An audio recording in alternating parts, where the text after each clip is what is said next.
Hello everyone, welcome to Being Teacher. I hope आप सभी अच्छे होंगे। आपकी जो पहली क्लास मैंने ली थी, जो 24 अगस्त का जो प्रीवियस ईयर पेपर था, मुझे लगा नहीं था आप लोग इतना प्यार देंगे, but as response as respect जितना मैं उम्मीद कर रहा था उससे ज़्यादा आप लोगों ने उस वीडियो को देखा है। और आप लोगों ने एक रिक्वेस्ट की है कि सर एक प्लेलिस्ट बना दी जाए, जिससे कि हम प्लेलिस्ट में जाकर के डायरेक्ट अपने जितने भी वीडियोज़ इंपॉर्टेंट रहेंगे जो अपलोड करेंगे उन वीडियोज़ को हम देख सकें। तो मैंने एक प्लेलिस्ट बना दी है बिहार शिक्षक भर्ती 2.0 क्लासेस करके। उसमें मैं जितने भी इंपॉर्टेंट वीडियो होंगे वो मैं अपलोड कर दूंगा। रही बात क्लासेस की, तो मैं क्लासेस जो रेगुलर टाइप में होती है उसमें वही अपलोड करूंगा जो बहुत ही इंपॉर्टेंट क्लासेस आएंगी, जो फैक्ट्स हैं जो कि आपके एग्जाम्स में आएंगे, उनकी क्लासेस मैं आपके लेता रहूँगा और आपको उनकी क्लासेस मिलती रहेंगी, जिससे कि आपको थोड़ी बहुत हेल्प एग्जाम्स में मिल पाए। ओके, तो आज का जो पेपर हम डिस्कस करने वाले हैं ये भी प्रीवियस ईयर पेपर है, लेकिन इस प्रीवियस ईयर पेपर में ये एक खास बात है कि ये पेपर जो है गर्ल्स के लिए स्पेशली है। गर्ल्स की जो शिफ्ट थी, सेकंड शिफ्ट, उसमें उनके लिए बनाया गया था। तो बहुत लोग कह रहे थे पेपर ये बहुत आसान था, लेकिन पेपर जब आप देते हैं ना तभी आपको पता चलता है पेपर आसान नहीं था। पेपर का एक लेवल होता है और इस पेपर का भी एक लेवल है। बिहार में जो भी क्वेश्चन सामान्य अध्ययन के जो 40 क्वेश्चन जो अभी अपकमिंग एग्जाम आ रहा है बिहार शिक्षक भर्ती 2.0 का, उसमें आपके 40 क्वेश्चन रहेंगे। तो उसी को ध्यान में रखते हुए सबसे पहले हम लोग क्या करते हैं, प्रीवियस ईयर पेपर डिस्कस करते हैं, बहुत इंपॉर्टेंट है। और अब आपको दिन में 2 क्लासेस मिलेंगी, 2 उम्मीद करता हूँ 3 अगर हो पाए तो मैं 3 कर दूंगा। सबसे पहले अगर हम बात करें क्वेश्चन की, हम क्वेश्चन डिस्कस करेंगे और अगर कोई इंपॉर्टेंट हुआ तो मैं उसके बारे में डिस्कस करूँगा, अदरवाइज मैं क्वेश्चन एंड आंसर बस यही बताते हुए चलूँगा। सबसे पहला क्वेश्चन है हमारा कि विद्युत विभव को मापने के लिए किस उपकरण का उपयोग किया जाता है। तो यहाँ पे इसका राइट आंसर हो जाएगा वोल्ट मीटर। विद्युत विभव को मापने के लिए वोल्ट मीटर का हम यूज करते हैं। प्रिज्म से गुजरने पर सबसे अधिक अपरिवर्तित होने वाला रंगीन प्रकाश है। परिवर्तित मतलब परिवर्तित नहीं होता है, वो कौन सा रंगीन प्रकाश है, तो यहाँ पे बैंगनी। प्रिज्म से गुजरने पर सबसे अधिक अपरिवर्तित होने वाला मतलब जैसे का तैसा ही जो है निकलता है प्रिज्म से होते हुए। फिर नेक्स्ट है कि चुंबकीय क्षेत्र, ये कौन सी मात्रा है, सदिश मात्रा है, अदिश मात्रा है, तो यहाँ पे सदिश मात्रा कही जाएगी। मिट्टी के तेल के बर्तन में बर्फ़ का एक टुकड़ा डाला जाता है। बर्फ़ के पिघलने पर मिट्टी के तेल की सतह वो उठेगी या गिरेगी, मतलब तेल ऊपर जाएगा या नीचे जाएगा, तो यहाँ पे गिरेगी, मतलब तेल की जो सतह है वो नीचे ही रहेगी। ओके, फिर नेक्स्ट है कि निम्नलिखित में से किसका pH 7 से अधिक है। तो यहाँ पे इसका राइट आंसर हो जाएगा रक्त प्लाज्मा। जो pH 7 है वो 7 से अधिक है प्लाज्मा का, रक्त प्लाज्मा का।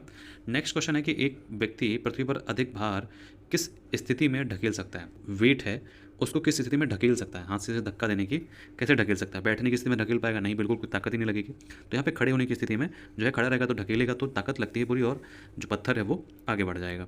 एक सामान्य नेत्र लेंस की नाभिक दूरी होती है। एक सामान्य नेत्र लेंस की नाभिक दूरी होती है, तो यहाँ पे आंसर इसका राइट हो जाएगा आपका 2 सेंटीमीटर।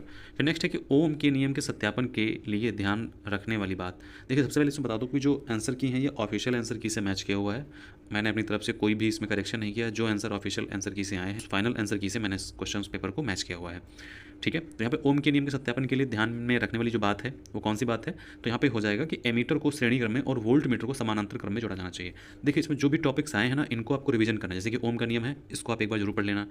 ठीक है, और इसमें नेत्र लेंस मतलब यहाँ जो साइंस में लेंस वेंस की बात की जा रही है, इसके बारे में आपको जरूर पढ़ना है। फिर नेक्स्ट क्वेश्चन है कि शुष्क बुझे हुए चूने पर क्लोरीन गैस की क्रिया से कौन सा पदार्थ बनता है। जब शुष्क बुझा चूना है उस पर क्लोरीन गैस की हम क्रिया करेंगे तो कौन सा पदार्थ बनेगा, तो यहाँ पे राइट आंसर हो जाएगा विरंजक चूर्ण। ओके, फिर नेक्स्ट है कि लोहे के बुरादे में तनु हाइड्रोलिक अम्ल डालने से क्या होता है। लोहे के बुरादे में तनु हाइड्रोलिक अम्ल डालने से क्या होगा, तो हाइड्रोजन गैस और आयरन क्लोराइड का उत्पादन होगा। माता पिता से संतति में लक्षणों के पहुंचने की प्रक्रिया को क्या कहते हैं, आनुवांशिकता कहते हैं। बाढ़ को रोकने के लिए सबसे उत्तम विधि क्या है, वनारोपण, मतलब हम अगर वन को लगाएंगे तो यहाँ पे उत्तम विधि सबसे यही है। अंडाशय द्वारा कौन सा कार्य किया जाता है, तो अंडाशय द्वारा कौन सा कार्य किया जाता है, तो उपयुक्त में से एक से अधिक, इसका राइट आंसर हो जाएगा उपयुक्त में से एक से अधिक। खाने के डिब्बे पर जिंक के बजाय टिन की परत चढ़ी होती है, क्यों। अब यहाँ पे कह रहे हैं कि क्या जिंक टिन की तुलना में महंगा होता है, तो ऐसा नहीं है कि टिन की तुलना में जो जिंक है वो अधिक प्रक्रियाशील है, जो प्रतिक्रियाशील है वो क्या है, जिंक अधिक है टिन की तुलना में। कोलीफॉर्म क्या होता है, यहाँ पे कोलीफॉर्म क्या है, तो यहाँ पे प्राणियों में पाचन नाल में उपस्थित जो है एक बैक्टीरिया है। क्वेश्चन अच्छा है, कोलीफॉर्म क्या है, प्राणियों के पाचन नाल में उपस्थित जो एक क्या है, बैक्टीरिया है। भारत के संसद के नए भवन के प्रभारी वास्तुकार का नाम, बहुत अच्छा क्वेश्चन है, सबसे इंपॉर्टेंट क्वेश्चन है, मान के चलिए हो सकता है ये आपको इस बार के एग्जाम में भी पूछा जाए, तो इसका राइट आंसर हो जाएगा पद्मश्री बिमल पटेल। ओके, मोहम्मद बिन तुगलक के शासनकाल में भारत आए प्रसिद्ध मुस्लिम खोजकर्ता इब्न बतूता किस देश के थे। बहुत अच्छा क्वेश्चन है ये।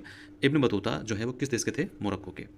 केवल संविधान सभा के सदस्यों के चुनाव में भाग लेने वाले, संविधान सभा जब चुनाव हुआ था, संविधान सभा के सदस्यों का चुनाव हुआ था, तो उस समय भारत की वयस्क आबादी के मतदाताओं का प्रभावी प्रतिशत क्या था, ओके, तो 10 से 15% जो हाल ही में भारत का पहला केबल स्टे रेल पुल बनाया गया है। केबल स्टे रेल पुल जो है वो बनाया गया है। तो कहाँ बनाया गया है? जम्मू कश्मीर में। नेक्स्ट है, किस राज्य ने अप्रैल 2023 में ट्रांसजेंडर समुदाय को ओबीसी का दर्जा दिया है? ये किस राज्य ने किया है? मध्य प्रदेश ने। भारत का पहला अर्धचालक जो सेमीकंडक्टर है निर्माण हेतु प्लान जो है वो किस राज्य में लगेगा? गुजरात राज्य में। और जहाँ तक मेरा अंदाज़ा है इसका जो एक जो डील था वो एक कंट्री है उसके साथ में इसका डील था वो कैंसिल हो गया था। अब शायद आई थिंक टाटा के साथ में इसका जो डील है वो हो सकता है हो, लेकिन मतलब प्लांट लगाने का जो प्लान है ये गुजरात में ही है। नेक्स्ट है, 1917 में चंपारण सत्याग्रह के दौरान भारत में गांधी के जीवन पर पहले ज्ञात प्रयास के पीछे कौन था? तो यहाँ पे राइट आंसर आपका क्या हो जाएगा? यहाँ पे इरविन हो जाएगा। इरविन जो थे वो ज्ञात प्रयास के पीछे थे। यहाँ पे तृतीय भारत प्रशांत द्वीपीय संयोग मंच FIPIC शिखर सम्मेलन आयोजित हुआ था। इसका राइट आंसर क्या हो जाएगा?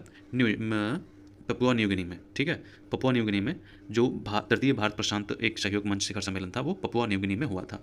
अभी कुछ देशों से जो है हमारे PM साहब को और हमारी प्रधान जो प्रेसिडेंट मैम हैं उनको कुछ ऑनर जो दिए जो सम्मान जो है वो दिया गया है।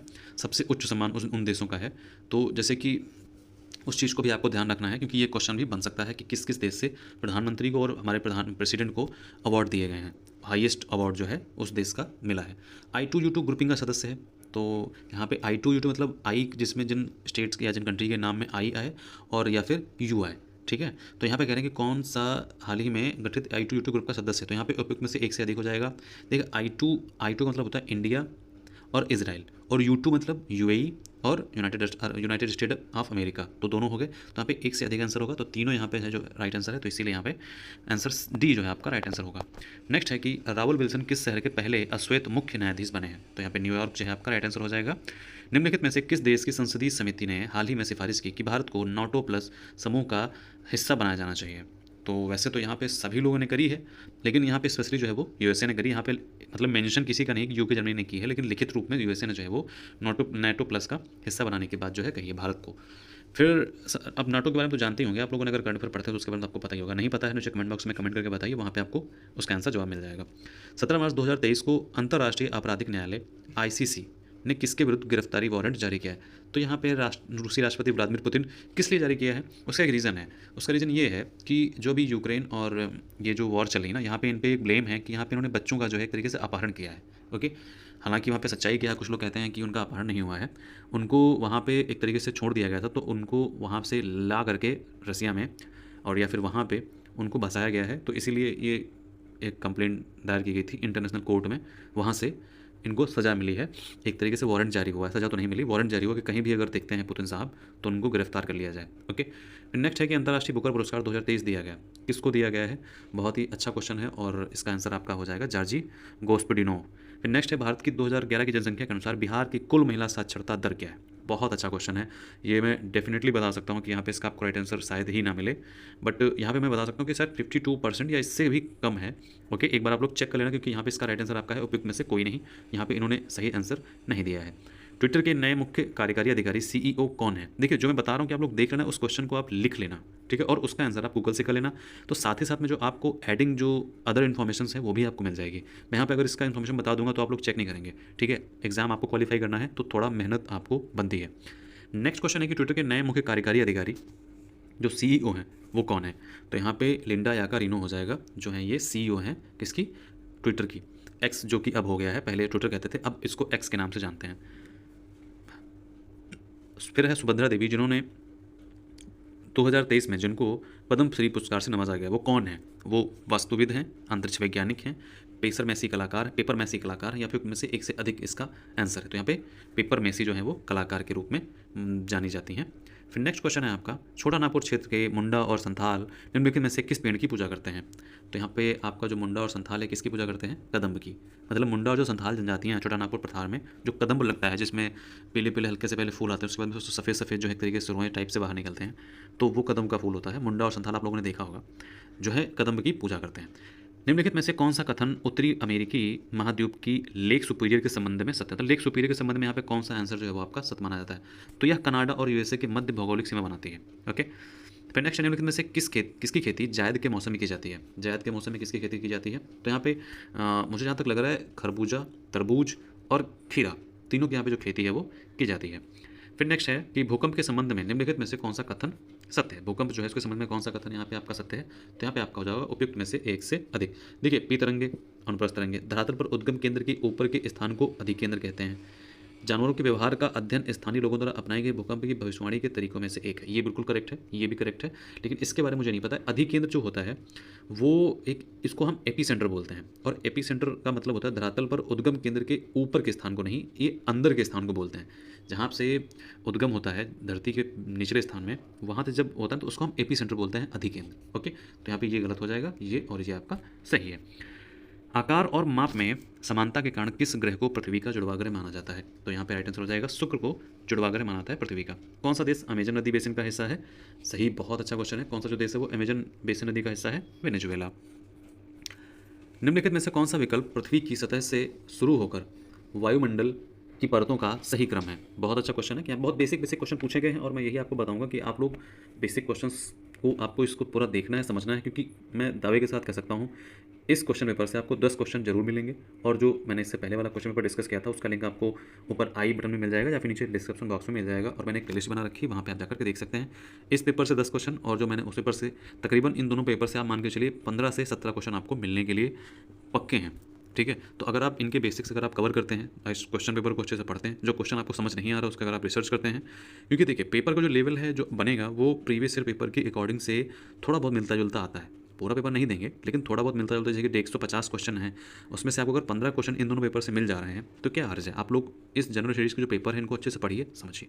ओके, अब यहाँ पे क्वेश्चन है कि कौन सा जो मतलब एक तरीके जो क्रम है वो सही है, तो यहाँ पे पहला क्वेश्चन जो आंसर जो है वो सही हो जाएगा ऑप्शन क्षोमंडल, समतापमंडल, मध्यमंडल, तापमंडल और बहिर्मंडल।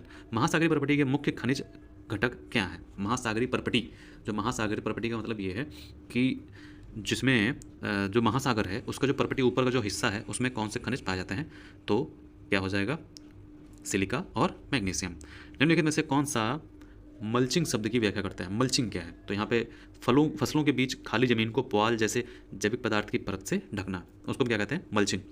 स्थानांतरणशील कृषि के स्थानीय नाम और संबंधित देश का सही युग्म क्या है, तो यहाँ पे स्थानांतरणशील मतलब ये है कि आज हमने यहाँ खेती की है, 10 दिन बाद हम 3 महीने बाद हम कहीं और खेती कह सकते हैं, खाना बदोश जिंदगी जिसको हम बोलते हैं। तो यहाँ पे नाम पूछ रहा है, इसका सही युग्म है तो चेना बांग्लादेश, ये राइट आंसर है।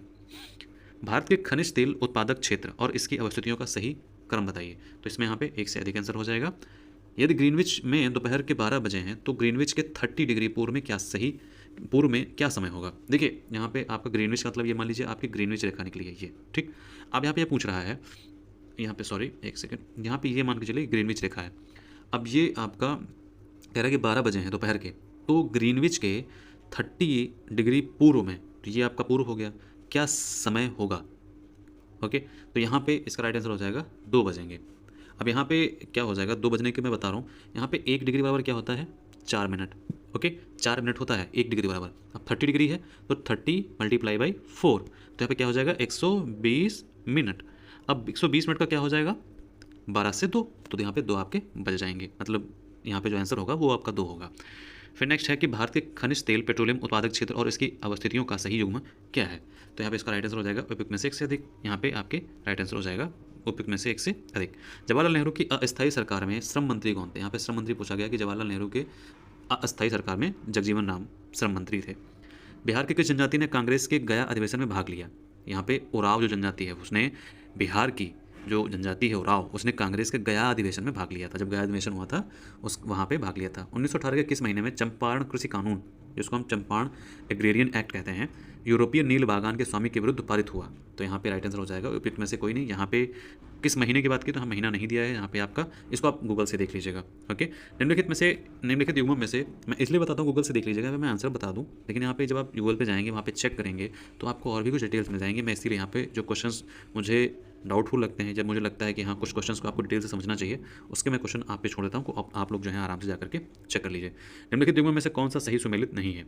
यहाँ पे राइट आंसर क्या हो जाएगा आपका उपयुक्त में से एक से अधिक, तो यहाँ पे एक से अधिक जो है वो यहाँ पे गलत है, तो इसीलिए यहाँ पे कोई भी एक राइट आंसर नहीं दे सकते हैं, ठीक है।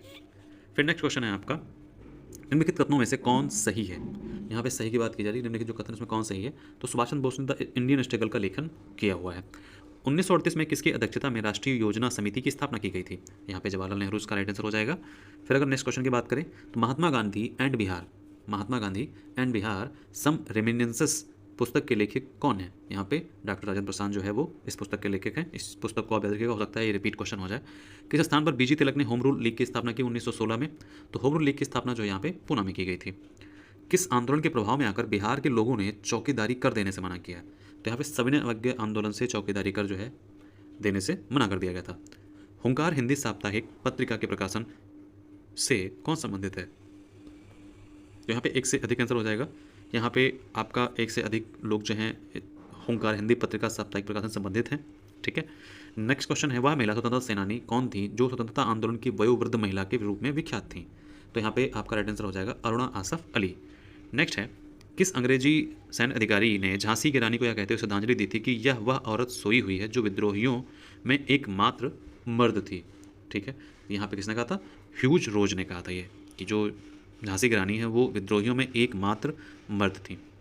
सूची में सूची से सम्मिलित करना यहाँ पे नारा हटाओ लोकतंत्र बचाओ, जोतने वाले को भूमि, तेलुगुओं के स्वाभिमान की रक्षा। तो यहाँ पे आपका राइट आंसर क्या हो जाएगा? चलो मैं आपको बता देता हूँ। यहाँ पे पहला हो जाएगा गरीबी हटाओ इंदिरा गांधी, दूसरा हो जाएगा जनता दल लोकतंत्र बचाओ, मतलब जो आज हम भारतीय जनता पार्टी जिसको हम कहते हैं उसी का एक तरीके से कह सकते हो हिस्सा है जनता दल। फिर जो सी वाला है ये वाम मोर्चा, और जो तेलुगुओं का स्वाभिमान है ये एनटी रामाराव ने इसको कहा था। किसने कहा अपनी राष्ट्रीय पहचान की अपेक्षा भारत की समस्याओं का मूलभूत कारण है? अपनी राष्ट्रीय पहचान की उपेक्षा भारत की समस्याओं का मूलभूत कारण है, दीनदयाल उपाध्याय जी ने कहा था। आज दीनदयाल उपाध्याय जी के नाम पे बहुत सारे स्कूल्स हैं जिनको हम पंडित दीनदयाल उपाध्याय सरस्वती विद्या मंदिर इंटर कॉलेज, बहुत सारे हैं विद्या मंदिर इंटर कॉलेज हैं। ठीक है, ये मान के चलिए हर डिस्ट्रिक्ट में जो है एक ये सरस्वती विद्या मंदिर इंटर कॉलेज खुला है, पंडित दीनदयाल उपाध्याय। फिर नेक्स्ट क्वेश्चन है निम्नलिखित में से असहयोग आंदोलन में भाग लेने वाले खेतिहरों की प्रमुख मांग कौन सी थी? तो यहाँ पे आपका राइट आंसर हो जाएगा उपयुक्त में से एक। देखिए सबसे पहले तो बेगार का उन्मूलन, ओके, और दूसरा क्या है? वन क्षेत्रों में अपने पशुओं को चराने, ईंधन की लकड़ी तथा फल इकट्ठा करने हेतु खेतीहरों का प्रवेश खोलना, यहाँ पे बिल्कुल एकदम बंद कर दिया था। ओके, फिर नेक्स्ट क्वेश्चन है निम्नलिखित में से कौन सा रूसी क्रांति तथा यूएसएसआर के प्रभाव के तहत निर्मित हुआ था? बहुत अच्छा क्वेश्चन है कि यहाँ पे जब यूएसएसआर और रूसी क्रांति हुई थी तो उसके प्रभाव में कौन सा जो चीज़ें इनमें से निर्मित हुई थी? ग्रेट ब्रिटेन का साम्राज्यवादी दल, तो यहाँ पे मुझे नहीं लगता यहाँ पे राइट आंसर है। यहाँ पे हाँ ये सही है, और द कमिंसटर्न जो है ये आपका राइट आंसर हो जाएगा। तो एक से अधिक का यहाँ पे राइट आंसर हो जाता है। फिर है मॉन्टेस्क्यू ने सरकार के अंतर्गत विधायिका, कार्यपालिका और न्यायपालिका के मध्य शक्तियों का विभाजन निम्नलिखित में से किस पुस्तक में प्रकाशित किया? जो मॉन्टेस्क्यू ने है उन्होंने जो है मतलब 3 भागों में डिवाइड किया था, शक्तियों का जो विभाजन किया था 3 पार्ट में, तो वो किस पुस्तक में उसको प्रकाशित किया है? तो The Spirit of the Laws में इसको प्रकाशित किया गया है। निम्नलिखित में से ब्रिटिश शासन के दौरान भारतवर्ष के अंतर्गत निर्वनीकरण का कौन सा मुख्य कारण है? निर्वनीकरण मतलब एक तरीके से कहते हैं वनों का कटाव करना जो है, मुख्य कारण क्या था? तो यहाँ पे एक से अधिक कारण है, एक तरीके से कहिए बहुत सारे कारण हैं। एक से अधिक मतलब यहाँ पे विस्तारित खेती की मांग को पूरी करना, चाय कॉफ़ी का वृक्षारोपण करना, रेलों की सारी है यहाँ पे एक तरीके से मान सकते हैं, क्योंकि जब वन थे उनको काट करके रेल पटरी बिछाई गई, उनको काट करके जो है यहाँ पे जो भूमि रहने के लिए और खेती की मांग के लिए जो भूमि थी उसको पूरा किया गया है। और नियोजित वनों की मांग को पूरा करना था, चाय व कॉफ़ी के वृक्षारोपण करना, ये यहाँ पे इसका राइट आंसर ये नहीं है, क्योंकि यहाँ पे ऐसा नहीं होता, ये चीज़ और ये चीज़ सही है। नेक्स्ट क्वेश्चन है कि भारत और 1929 के प्रारंभ हुई महामंदी के संदर्भ में निम्नलिखित में से कौन सा कथन सही है? यहाँ पे जो मंदी आई थी 1929 में, उसमें कौन सा कथन सही है? तो मंदी ने भारतीय व्यापार को प्रतिकूल रूप से प्रभावित किया, बिल्कुल। मंदी ने भारतीय खेतिहरों, किसानों, आयात और निर्यात को प्रतिकूलता से प्रभावित किया, बिल्कुल। मंदी का भारत पर प्रभाव संकेत करता है कि 20वीं सदी के प्रारंभ में विश्व अर्थव्यवस्था कैसे एकीकृत हो गई थी। तो यहाँ पे जो आंसर है वो आपका एक से अधिक होगा, क्योंकि देखिए सेम कहानी ये है ना, भारत को एक तरीके से कहते हैं पूरा खोखला कर दिया गया था, खूब लूट के लिए गए हैं। तो यहाँ पे जो पहले से ही एक तरीके से कह सकते हैं कि जो 1905 का अकाल था, 1911 में जो वहाँ से इंग्लैंड से लोग आए थे, राजा इंग्लैंड के जो हैं किंग चार्ल्स, ठीक है, तो ये सारी जो चीज़ें हैं यहाँ पे हुई थी। फिर नेक्स्ट है कि भारतीय किस संस्था का आदर्श वाक्य है? धर्मो रक्षति रक्षता, कानून तभी रक्षा करता है जब उसकी रक्षा की जाती है। तो यहाँ पे इसका या किसका लोगो है? तो अनुसंधान और विश्लेषण विंग, इसको हम बोलते हैं raw, research and analysis wing. Next है सामाजिक तथा शैक्षणिक रूप से पिछड़े वर्गों के आरक्षण हेतु भारत सरकार ने 13 अगस्त 1990 के आदेश की वैधता निम्नलिखित में से किस वर्ष निर्णित हुई थी? 1992 में हुई थी। निम्नलिखित आंदोलन में से किसका सरदार वल्लभ भाई पटेल द्वारा नेतृत्व किया गया और वह सफल भी रहा? तो यहाँ पे इसका राइट आंसर हो जाएगा बारदोली सत्याग्रह, गुजरात में।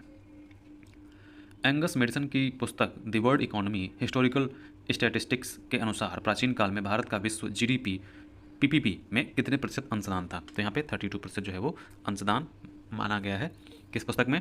एंगस की जो पुस्तक the world economy historical statistics. Next question हमारा है निम्नलिखित में से सूचियों का मिलान करें। अब यहाँ पे सूचियों का मिलान करने की बात की जा रही है तो इसको अच्छे से समझना, हो सकता है ये क्वेश्चन रिपीट हो क्योंकि यहाँ पे बहुत ही अच्छे क्वेश्चंस पूछे गए हैं मैचिंग के लिए। तो इसका राइट आंसर क्या हो जाएगा? विशेष विवाह अधिनियम, तो यहाँ पे आपका राइट आंसर हो जाएगा 1954। ओके, फिर है दहेज निषेध अधिनियम, तो यहाँ पे 1961 आपका हो जाएगा। ओके, समान पारिश्रमिक अधिनियम यहाँ पे 1976 और नारी अशिष्ट प्रतिनिधित्व प्रतिषेध अधिनियम 1986। इस चीज़ को एक बार देख लेना अच्छे से, क्वेश्चंस रिपीट हो सकता है। क्वेश्चंस जो इसमें मैंने पढ़ा रहा हूँ उन क्वेश्चन को आपको अच्छे से समझना है क्योंकि आपने अगर ज़रा सा भी लापरवाही की तो क्वेश्चंस आपसे मिस हो जाएंगे और प्रीवियस ईयर के अकॉर्डिंग ही आपके क्वेश्चंस आगे भी बनेंगे। पुस्तक the beautiful tree indigenous Indian education in the एथीन्स 18th सेंचुरी किसने लिखा है? पुस्तक the beautiful tree indigenous Indian education in the 18th century किसने लिखी है? तो यहाँ पे इसका आंसर हो जाएगा धर्मपाल ने जो ये पुस्तक लिखी है। इस पुस्तक को भी आप देख लेना, मतलब लिख लेना इंपॉर्टेंट है। भारतवर्ष के संविधान की प्रस्तावना में बंधुत्व निम्नलिखित में से मुख्यतः किससे आश्वासित करता है? यहाँ पे बंधुत्व जो है वो किससे आश्वासित करता है? तो यहाँ पे बंधुत्व का मतलब होता है कि देश नागरिकों के न्याय और उनकी स्वतंत्रता एवं समानता, देश की एकता एवं अखंडता, व्यक्ति की गरिमा। तो यहाँ पे इसके तीनों आंसर जो है सही हैं। ठीक है, नेक्स्ट है निम्नलिखित में से कौन सा बुनियादी मूल्य सभी नेताओं द्वारा भारत के संविधान पर विचार विमर्श हेतु संविधान निर्मात्री सभा के मिलने से बहुत पहले ही स्वीकार कर लिए गए थे? तो यहाँ पे एक से अधिक आपका आंसर मिल जाएगा। देखिए, जरा सा भी अगर आपने चीज़ों को ढीला छोड़ा तो आप जो है आपके क्वेश्चंस जो है वो गलत हो जाएंगे। तो यहाँ पे अच्छे से पढ़ना है ताकि जो क्वेश्चन जो उपयुक्त में से एक से अधिक वाला जो आंसर आता है ना, इसको आप अच्छे से टैकल कर सकें। तो यहाँ पे क्या हो जाएगा, यहाँ पे पूछा कि कौन सा बुनियादी जो बेसिक हमारा जो वैल्यू था उसमें से यहाँ पे कौन सा आंसर है? तो यहाँ पे मताधिकार जो है ये बहुत पहले स्वीकार कर लिया गया था। स्वतंत्रता और समानता का अधिकार, अल्पसंख्यकों के अधिकारों का संरक्षण, ये अभी हाल ही में हुआ है। ठीक है, मतलब ये अभी भारत के आज़ादी के बाद में हुआ था, बाकी ये तो जो है बहुत ही पहले जो है ले लिए गए थे, इनको अपना लिया गया था। निम्नलिखित में से इनमें से किसने कहा है भारतीय न्यायपालिका विलासी मुकदमेबाजी से ग्रसित है? विलासी मतलब ये है आराम आराम मुकदमा जो है अपना चलाना, आराम आराम मुकदमा करना, मतलब विलासितापूर्ण जीवन जीने वाली एक तरीके से। तो यहाँ पे एन.वी. रमना ने ये स्टेटमेंट दिया था। निम्नलिखित में से कौन सा पारिस्थितिक तंत्र में गैसीय जैव भू रासायनिक चक्र नहीं है? कौन सा पारिस्थितिक तंत्र में गैसीय जैव भू रासायनिक चक्र नहीं है? तो यहाँ पे आपका राइट आंसर हो जाएगा फास्फोरस चक्र जो है आपका गैसीय जैव भू रासायनिक चक्र नहीं है। जनसंख्या की वहन क्षमता किसके द्वारा निर्धारित की जाती है? सीमित संसाधन के द्वारा जनसंख्या की वहन क्षमता निर्धारित की जाती है। निम्नलिखित में से कौन सा जीव क्लोरोफिल की उपस्थिति में सूर्य के प्रकाश का उपयोग कर अकार्बनिक पदार्थों को कार्बनिक यौगिकों में परिवर्तित करता है? तो यहाँ पे आपका राइट आंसर हो जाएगा उपयुक्त में से एक से अधिक। तो कौन से मतलब जो है क्लोरोफिल की उपस्थिति में सूर्य के प्रकाश का उपयोग कर अकार्बनिक पदार्थों को कार्बनिक यौगिकों में परिवर्तित करता है? तो यहाँ पे कुछ स्वपोषी और कुछ जीवाणु। ओके, फिर मैथेमोग्लोबिनेमिया निम्नलिखित में से किस से दूषित पानी पीने के कारण होता है? ये एक तरीके का रोग है। ये कौन से दूषित पानी को पीने के कारण होता है? तो यहाँ पे नाइट्रेट, कैडमियम और फास्फेट तीनों यहाँ पे राइट आंसर आपके हो जाएंगे। पारितंत्र में ऊर्जा का प्रवाह होता है। पारितंत्र में जो ऊर्जा का प्रवाह है वो कैसा होता है? एक दिशिक होता है, मतलब ऊपर से नीचे या फिर नीचे से ऊपर। नेक्स्ट निम्नलिखित में से किसके पास उच्च ऊर्जा स्तर और छोटा तरंग दैर्ध्य है? तो यहाँ पे उच्च ऊर्जा स्तर और छोटा तरंग दैर्ध्य किसके पास में है? पराबैंगनी विकिरण के पास में। प्रत्येक कोशीय स्तर पर गैर अपघटनीय रसायनों के लगातार रासायनिक संचय की प्रक्रिया को किसके रूप में जाना जाता है? तो यहाँ पे जैविक आवर्धन जो है इसके रूप में जाना जाता है कि प्रत्येक कोशीय स्तर पर गैर अपघटनीय रसायनों के लगातार रासायनिक संचय की प्रक्रिया को जाना जाता है। निम्नलिखित में से कौन सा पारितंत्र का संगठक है? ये नहीं आने वाला। ओके, ये नहीं पूछेंगे क्योंकि इस क्वेश्चन को क्वेश्चन जो है बहुत ही रिलेवेंट टाइप के क्वेश्चन पूछे गए हैं। निम्नलिखित में से कौन सा पारितंत्र का संगठक है? तो यहाँ पे एक से अधिक आंसर हो जाएगा। तीनों जो है वो पारितंत्र के संगठक हैं, जंतु, पादप और सूक्ष्मजीव। नेक्स्ट क्वेश्चन है आपका, निम्नलिखित में से कौन सा गैस लैंडफिल से उत्पत्ति होती है? मीथेन। मीथेन जो है ये लैंडफिल से जो है इसकी उत्पत्ति होती है और साथ ही साथ में तरल पेट्रोलियम गैस ये भी जो है आपकी लैंडफिल से उत्पत्ति होती है। ओके, आहार श्रृंखला में शाखान्वित श्रृंखला को कहा जाता है? आहार श्रृंखला में शाखान्वित श्रृंखला को कहा जाता है आहार जाल। हरे पौधे सूर्य के प्रकाश की ऊर्जा का कितने प्रतिशत ग्रहण करते हैं? तो यहाँ पे 1% होगा और उसे खाद्य की ऊर्जा के रूप में परिवर्तित करते हैं। निम्नलिखित में से कौन सा निम्नलिखित में से कौन जंगल के आहार श्रृंखला का प्रतिनिधित्व करता है? तो यहाँ पे पादप, हिरण और शेर। निम्न किसके नेतृत्व में चिपको आंदोलन को मजबूती मिली? किसके नेतृत्व में जो है चिपको आंदोलन को मजबूती मिली थी? अमृता देवी बिश्नोई। बहुत ही अच्छा क्वेश्चन है, इस चीज़ को आप पढ़ लेना, एक बार रिवीजन कर लेना। देखिए एनवायरमेंट के बहुत ही बेसिक क्वेश्चन पूछे गए हैं, बहुत हार्ड क्वेश्चन नहीं है, तो इसीलिए एनवायरमेंट को आपको पढ़ना है। और एनवायरमेंट के क्वेश्चन जो है आपको मैं अलग से पूरी क्लासेस ही डालूंगा इसमें कि पूरे एनवायरमेंट के कंप्लीट क्वेश्चन होंगे, आपको दूसरा वीडियो देखने की जरूरत नहीं होगी। नेक्स्ट क्वेश्चन है कि पर्यावरण में प्लास्टिक की क्रिया द्वारा विघटित नहीं होता है। तो प्लास्टिक जो है किसकी क्रिया द्वारा विघटित नहीं होता है? तो यहाँ पे आपका राइट आंसर हो जाएगा एक से अधिक। यहाँ पे मतलब कह सकते हैं कि पर्यावरण में प्लास्टिक कह सकते हैं जीवाणु की क्रिया द्वारा विघटित नहीं होगा। तो मृतोपजीवी, परजीवी, तो यहाँ पे तीनों इसका राइट आंसर हो जाएंगे। किसके नेतृत्व में चिपको आंदोलन को मजबूती मिली? तो मैंने भी आपको बताया, अमृता देवी बिश्नोई। ऊर्जा के स्रोत जो कार्बन उत्सर्जन में वृद्धि नहीं करते हैं, कार्बन उत्सर्जन में वृद्धि नहीं करते हैं, वो कौन से ऊर्जा के स्रोत हैं? तो में से एक से अधिक, जैसे कि पवन चक्कियाँ, सौर सेल और नाभिकीय ऊर्जा संयंत्र, ये क्या है? कार्बन उत्सर्जन में वृद्धि नहीं करते हैं। लास्ट क्वेश्चन है आई थिंक कि स्वपोषी, यहाँ पे इसका आंसर हो जाएगा स्वपोषी आहार श्रृंखला में प्रथम पोषी स्तर पर मौजूद होते हैं। देखो स्वपोषी क्या कहलाते हैं? जो मतलब खुद से खाना बनाते हैं। तो सिंपल से जब कोई सबसे पहले खुद से खाना बनाएगा तभी तो वो नीचे ट्रांसफर कर पाएगा। ओके, अब ये रीजनिंग के क्वेश्चन है, इनके मैं एक पूरा एक वीडियो बनाऊंगा जिसमें रीजनिंग के क्वेश्चन सारे पूछे जाएंगे। जो भी दोनों शिफ्ट के क्वेश्चन हुए हैं ना, उनको मैं एक ही वीडियो में रीजनिंग के क्वेश्चन जो है मर्ज करके आपको पढ़ा दूंगा। ओके, तो वीडियो ही समाप्त होता है। और वीडियो में अगर कुछ समझ में नहीं आया हो, कुछ भी डाउट हो या मेरे मुझसे कुछ मिस्टेक हुई तो नीचे कमेंट बॉक्स में कमेंट करके बता सकते हैं, उसका आंसर आपको उसी कमेंट बॉक्स में मिल जाएगा। तो ध्यान रखिए, मिलते हैं नेक्स्ट वीडियो में, बाय बाय।